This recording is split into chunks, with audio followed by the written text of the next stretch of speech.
नमस्कार, देश न्यूज में आपका स्वागत है। मैं हूं आपके साथ धर्मिष्ठा। खबरों की शुरुआत करेंगे हेडलाइन से। संसद में अविश्वास प्रस्ताव पर राहुल गांधी की स्पीच। बोले पीएम आज तक मणिपुर नहीं गए, वहां हिंदुस्तान का मर्डर हुआ।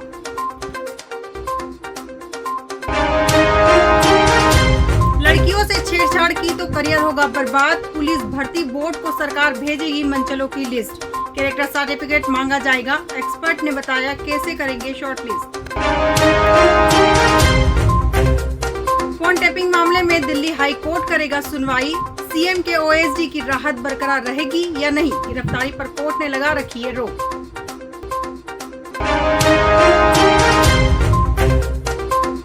मणिपुर हिंसा के विरोध में पंजाब बंद। जालंधर के बाजारों में सन्नाटा, 2 जगहों पर जाम। सिर्फ एम्बुलेंस फायर ब्रिगेड को जाने की छूट। हाईकोर्ट की शरण में आईएएस छवि रंजन। निचली अदालत के निर्णय को दी चुनौती। डिफॉल्ट बेल देने की लगाई गुहार। अब खबरें विस्तार से। फोन टैपिंग मामले में सीएम अशोक गहलोत के ओएसडी लोकेश शर्मा की राहत बरकरार रहती है या नहीं, इसका फैसला दिल्ली हाईकोर्ट करेगा। दरअसल फोन टैपिंग मामले में दिल्ली हाईकोर्ट ने ओएसडी लोकेश शर्मा की गिरफ्तारी पर रोक लगा रखी है। इसी मामले को लेकर दिल्ली हाईकोर्ट में जस्टिस विकास महाजन की बेंच सुनवाई करेगी। दरअसल यह पूरा मामला साल 2020 के राजस्थान के सियासी संकट से जुड़ा हुआ है। उस समय लोकेश शर्मा ने मीडिया को एक ऑडियो क्लिप जारी की थी। उसमें कहा गया था कि सरकार को गिराने के लिए गजेंद्र सिंह नामक व्यक्ति, एक विधायक व एक दलाल की बातचीत इस ऑडियो क्लिप। जम्मू कश्मीर से आर्टिकल 370 हटाने के फैसले को चुनौती देने वाली 23 याचिकाओं पर सुप्रीम कोर्ट में सुनवाई होगी। इससे पहले 8 और 3 अगस्त को इस मामले पर सुनवाई हुई थी। 8 अगस्त को हुई सुनवाई में कपिल सिब्बल ने दलील दी थी कि अनुच्छेद 370 को हटाना ब्रेक्जिट की तरह ही राजनीतिक था। वहां के नागरिकों से राय लेने के लिए जनमत संग्रह का सहारा लिया गया था। इस पर सीजेआई ने कहा कि जम्मू कश्मीर में अनुच्छेद 370 को हटाने पर ब्रेक्जिट जैसे जनमत संग्रह का कोई सवाल ही नहीं है। कोर्ट ने आगे कहा कि भारत एक संवैधानिक लोकतंत्र है, जहां नागरिकों की इच्छाएं संस्थानों के जरिए ही पूरी हो सकती है। संसद के मानसून सत्र में अविश्वास प्रस्ताव पर दूसरे दिन की बहस शुरू हो गई है। दूसरे दिन की बहस राहुल गांधी की स्पीच के साथ शुरू हो गई। राहुल गांधी ने स्पीकर से कहा, सबसे पहले मैं आपका धन्यवाद करना चाहता हूं कि आपने मेरी सांसदी बहाल की। पिछली बार जब मैं बोला तो थोड़ा कष्ट भी पहुंचाया। इतनी जोर से अडानी जी पर फोकस किया कि जो आपके सीनियर नेता हैं उन्हें थोड़ा कष्ट हुआ। जो कष्ट हुआ उसका असर शायद आप पर भी हुआ। इसके लिए माफ़ी मांगता हूं। मैंने सिर्फ सच्चाई रखी थी।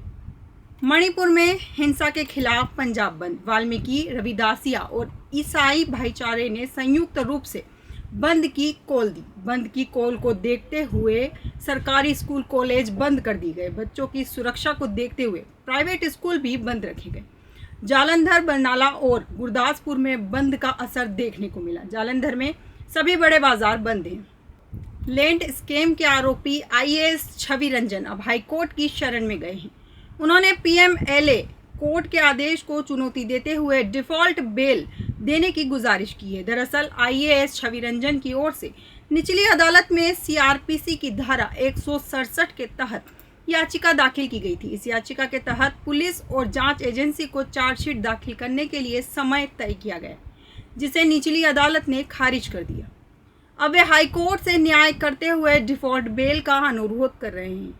मुख्यमंत्री अशोक गहलोत ने चीफ सेक्रेटरी, डीजी पुलिस और अधिकारियों को ये मौखिक आदेश रात कानून व्यवस्था को लेकर हुई बैठक में दिए।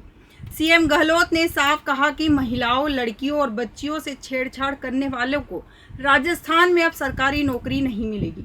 छेड़छाड़ करने वालों के कैरेक्टर सर्टिफिकेट में इसका उल्लेख किया जाएगा।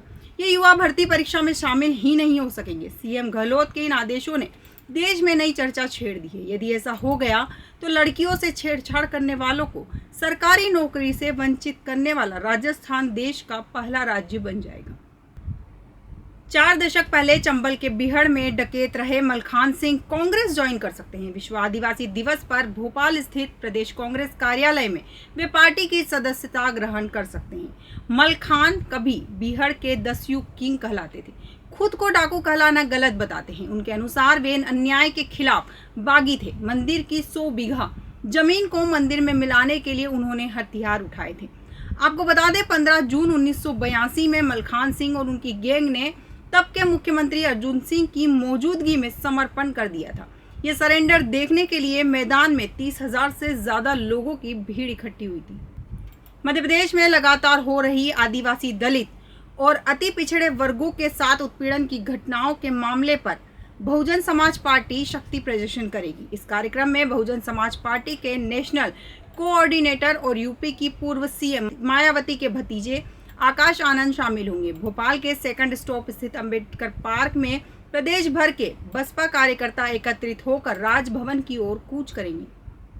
हिसार की एक महिला को शादी के बाद 2 लड़कियां हुई। पति समेत ससुराल पक्ष के लोगों ने महिला को लड़का न होने पर तीसरा बच्चा पैदा करने के लिए प्रताड़ित किया। महिला ने जब आईवीएफ तकनीक से दूसरी बार बच्चा पैदा करने से मना कर दिया तो उसके साथ दुर्व्यवहार किया गया। महिला ममता ने अपने पति योगेश व अन्य के खिलाफ पुलिस में मामला दर्ज करवाया है। लोकसभा चुनाव 2024 के लिए तमाम दल अब गठबंधन के मोहरे सेट करने में लगे हैं। इस कड़ी में इंडिया गठबंधन में शामिल जनता दल इस बार बिहार के साथ यूपी में भी चुनाव लड़ना चाहती है। नीतीश कुमार की जेडीयू बाहुबली धनंजय सिंह पर दांव लगाकर अपना खाता खोलना चाहती है, क्योंकि बाहुबल के साथ साथ धनंजय सिंह धनबल से भी मजबूत है। ऐसे में अगर नीतीश कुमार यूपी से लोकसभा का चुनाव लड़ेंगे तो उसका सारा मैनेजमेंट धनंजय सिंह करेंगे। इन्हें पार्टी में बड़ी जिम्मेदारी देने के पीछे एक मकसद यह भी हो सकता है। भारतीय जनता पार्टी की भिलाई जिला इकाई ने शहर के चौक चौराहों को गड्ढों में भरे पानी में मछली पकड़कर अनोखा विरोध प्रदर्शन किया। भाजपाइयों ने चक्का जाम करने की कोशिश भी की। पुलिस अधिकारियों ने उन्हें समझाने की कोशिश की तो एक युवा भाजपा नेता ने छावनी सीएसपी का हाथ इतना जोर से मरोड़ा कि उनका अंगूठा टूट गया। जल्द ही पुलिस इसमें एफआईआर दर्ज कर सकती है।